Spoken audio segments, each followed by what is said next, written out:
și viața pustie. Ce dulce era cândva, dor de ea.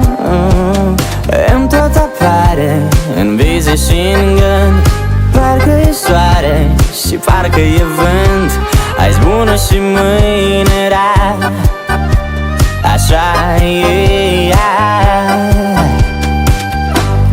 Ia-mă înapoi